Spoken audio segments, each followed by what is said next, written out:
Hello बच्चों, welcome to back. तो आज हम सीख रहे हैं फोर्थ वाला एग्जाम्पल। ठीक है, तो उसको भी हम क्या करते हैं, फटाफट सॉल्व करते हैं, उसका ग्राफ बनाते हैं, उसका टेबल बनाते हैं। ठीक है, अब तो मुझे लग रहा है आप परफेक्ट हो गए होगे उसमें। ठीक है, लेकिन जिनको भी अभी तक नहीं समझा उनके लिए मैं ये वीडियो फिर से बना रहा हूँ। ठीक है, कोई बात नहीं। ठीक है, अब देखो यहाँ पर क्या इक्वेशन दिया है हमें, x+4y। देखो लिखो यहाँ पर x+4y is equal to 24। Second वाला इक्वेशन देखो यहाँ पर दिया है, क्या है, 3x+y is equal to 21। Third वाला दे, तीन इक्वेशन है, अभी तक दो दो ठीक है, अभी तक तीसरा भी आ गया इसमें, x+y इज इक्वल टू 9। ठीक है, तो यहाँ पर एक ऐसी लाइन ड्रॉ करनी पड़ेगी, कोई बात नहीं। ठीक है, अब देखो, अब हम क्या करते हैं, पहले इसको सॉल्व करते हैं, बाद में इसको, बाद में इसको। पहले x की जगह 0 लेते हैं, y की जगह हम क्या करते हैं, यहाँ पर 0 लेते हैं। ठीक है, तो देखो अब देखो x की जगह 0 दो तो x क्या हो जाएगा, चला जाएगा। अब देखो 4 मल्टीप्लाई, इधर आने के बाद क्या हो जाएगा, डिवाइड हो जाएगा।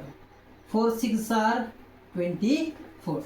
तो पहले का हमें आंसर यहाँ पर मिल गया। अब सेकंड वाला y की जगह 0 रख दो, y 4 इंटू 0 कितना हो जाएगा, 0, यानी x इज इक्वल टू कितना मिल जाएगा, 24 मिल जाएगा। क्या मिल जाएगा, 24 मिल जाएगा। अब वैसे ही अब यहाँ पर भी x की एक बार 0, y की जगह एक बार 0, x की जगह 0 रख दो, 3 इंटू 0 0, तो y की वैल्यू कितनी आ जाएगी, 21। वैसे ही y की जगह क्या कर दो, 0 रख दो, 0 रखने के बाद y चला जाएगा। अब 3 मल्टीप्लाई है इधर, ठीक है, तो यहाँ पर आने के बाद क्या हो जाएगा, डिवाइड हो जाएगा। तो 3 7 आर 21, तो इसका भी आंसर आ गया। अब थर्ड वाला देखो, x की जगह एक बार 0 रख दो तो x चला जाएगा, क्या आ जाएगा, y इज इक्वल टू 9 आ जाएगा। ठीक है, अब सेकंड टाइम में y की जगह 0 रख दो, रख दिया, तो x की वैल्यू कितनी आ जाएगी, 9 आ जाएगी। कितनी आ जाएगी, 9। अब देखो, अब पॉइंट मैं लिखता हूँ। पहला पॉइंट क्या है, पहला पॉइंट है 0 और 6। सेकंड वाला पॉइंट क्या है, 24 एंड 0। थर्ड वाला पॉइंट 0 और 21। फोर्थ वाला 7 0। अब देखो यहाँ पर क्या है, 0 और 9 आ गया, यहाँ पर क्या आ गया, 9 और 0 आ गया। अब सभी का सिंबल दे दो। पहला सिंबल कैसे है, सभी का सिंबल इस तरफ है। ठीक है, तो सभी का सिंबल किस तरफ आएगा, इस तरफ आ जाएगा। ठीक है, अब देखते हैं सॉल्यूशन किस साइड है, ओरिजिन साइड है या फिर नॉन ओरिजिन साइड है। ठीक है, तो देखो यहाँ पर पहला वाला देखो, x की जगह 0 रख दो, y की जगह 0 रख दो, 0 इंटू 4 0, 0 प्लस 0 0, तो यहाँ पर क्या आ जाएगा, 0। और यहाँ पर सिंबल कौन सा देना है, सिर्फ एक ही लाइन देनी है। ठीक है, नीचे वाली लाइन मत खींच देना यहाँ पर। और यहाँ पर क्या है, 24। अब ये ट्रू है क्या, वो देखो 0 छोटा है 24 से, सही है, तो ये क्या है, हमारा ट्रू है। अगर ट्रू होगा तो सॉल्यूशन किस साइड होगा, ओरिजिन साइड होगा। ठीक है, हमेशा याद रखो, ट्रू होगा तो सॉल्यूशन ओरिजिन साइड होता है।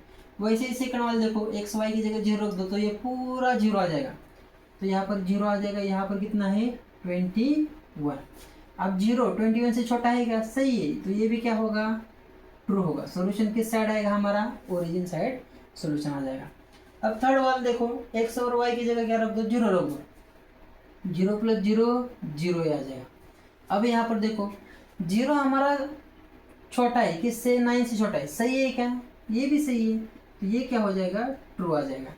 तो जो जो ट्रू आएंगे तो उसको लिखना, सॉल्यूशन किस साइड होगा, हमारा ओरिजिन साइड हो जाएगा। उसके बाद अगर ऐसा आ गया तो यहाँ पर मुझे लगता है y की जगह 0 है कि नहीं, तो अगर ऐसा आ गया तो इसको हमें लिखना है एक लाइन।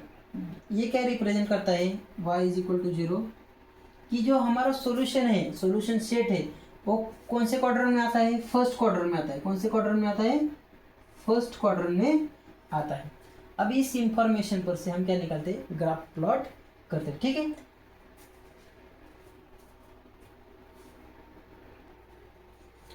ठीक है, अब हम क्या करते हैं, ग्राफ प्लॉट करते हैं। ठीक है, तो यहाँ पर मैंने एक्स एक्सिस को क्या लिए, 1 centimetre is equal to 3 unit लिए। कितना यूनिट लिए, 3, तो 3 का पारा मैंने यहाँ पर लिख दे, यहाँ पर लिख दिया। ठीक है, अब देखो पॉइंट प्लॉट करते हैं। पहला पॉइंट क्या है, 0 और 6।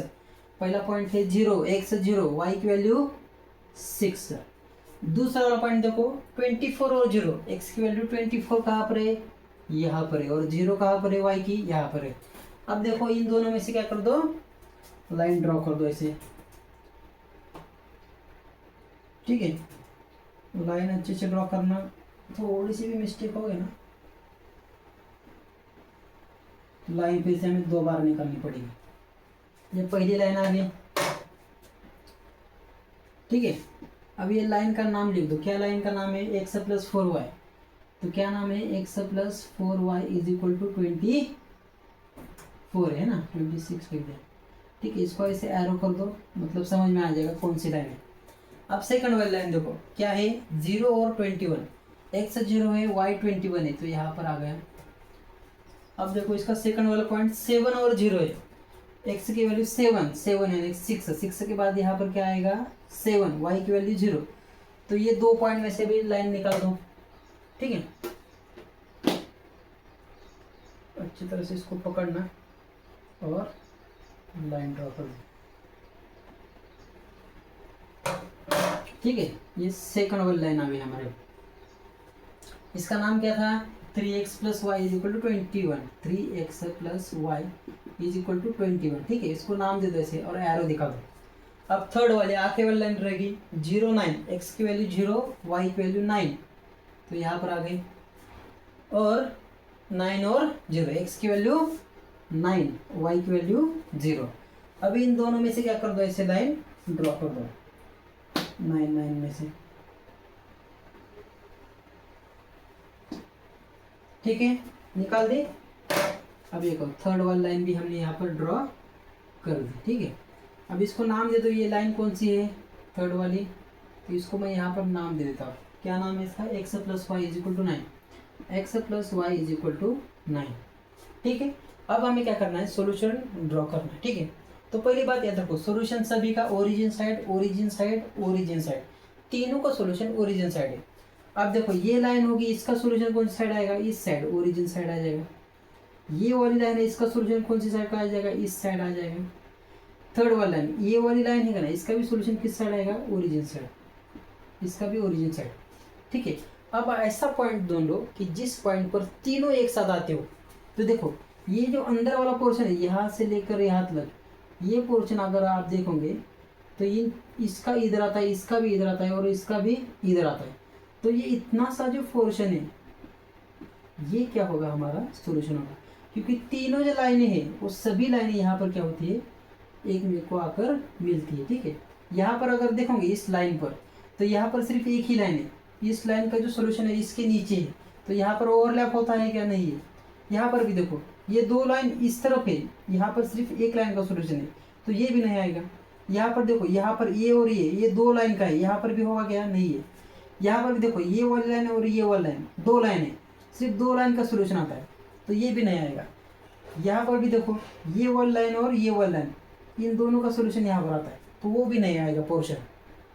अब ये वाला पोर्शन देखो, इस पर ये वाली लाइन का आता है, ये वाली आता है, और ये थर्ड वाली लाइन, यानी तीनों का पोर्शन यहाँ पर आता है, ठीक है। तो इसलिए यही हमें रीजन क्या करना है, शेडेड करना है। अदरवाइज आप ये शेडेड कर दोगे तो आपका आंसर क्या हो जाएगा, गलत आ जाएगा। बहुत से बच्चे क्या करते हैं, ये सभी को क्या कर देते, शेडेड कर देते हैं, ठीक है। वो ग्राफ अच्छे से प्लॉट करते हैं, लेकिन यही पर मिस्टेक हो जाती है, ठीक है।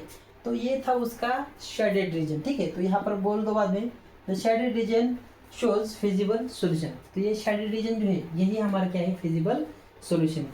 तो बच्चों इस तरह से जो फोर्थ वाला क्वेश्चन था हमारा, उसको हमने यहाँ पर क्या कर दिया, सॉल्व कर दिया। अब फिफ्थ रहेगा ये और सिक्स्थ, ऐसे 2 क्वेश्चन है, उसको हम क्या करते हैं, अगले वीडियो में फटाफट क्या करते हैं, उसको सॉल्व करते हैं, ठीक है। पढ़ाई करते रहिए, ऑल द वेरी बेस्ट। अगर आपको कुछ भी डाउट होगा तो कमेंट जरूर करना, ठीक है, मैं देखता हूँ कमेंट, ठीक है। मिलते हैं नेक्स्ट वीडियो में।